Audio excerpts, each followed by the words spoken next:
Samantala, pagtaas ng kaso ng leptospirosis sa bansa hindi pa alarming ayon sa isang eksperto. Idetalye mo ang balitang yan, RH9, Tina Manila Girl Nolasco. Tina! Ms. Thea, tiniyak nga ni Dr. Ron Chinsulante, Chairman at Head ng Adult Infectious Diseases and Tropical Medicine Department ng San Lazaro Hospital sa Maynila, na hindi pa maituturing sa ngayon na nakakaalarma ang patuloy na pagtaas ng kaso ng leptospirosis sa buong bansa. Sa ambush interview sa pagbisita ni DOH Secretary Edwin Mercado sa nasabing ospital ngayong araw, paliwanag ni Dr. Sulante na kailangan lamang gawin sa ngayon ay agarang magpa-check up kung may sintomas upang maagapan bago pa maging severe case. Pakinggan natin si Dr. Sulante.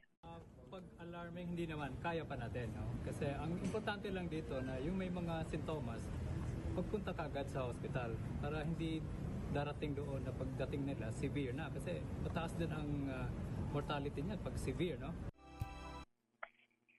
Dagdag pa ng eksperto para naman matukoy kung isa na itong outbreak, kailangan pangbalikan ang record sa mga nakalipas na taon at tukuyin kung ngayong 2026 ang pinakamataas na kaso. Kaugnay nito, aabot na sa 155 na leptospirosis patient ang naka-admit sa San Lazaro Hospital at karamihan sa mga ito ay edad 19 hanggang 35 habang siyam na ang nasawi ngayong buwan, edad 22 to 59. Bunsod dito, paalala ni DOH Secretary Edwin Mercado, agarang magpa-check up sakaling makaranas ng anumang sintomas. Pakinggan natin ang kalihim. Dapat po yung maagapan at agarang i-refer yung mga malulubhang pasyente kasi po time is of the essence eh.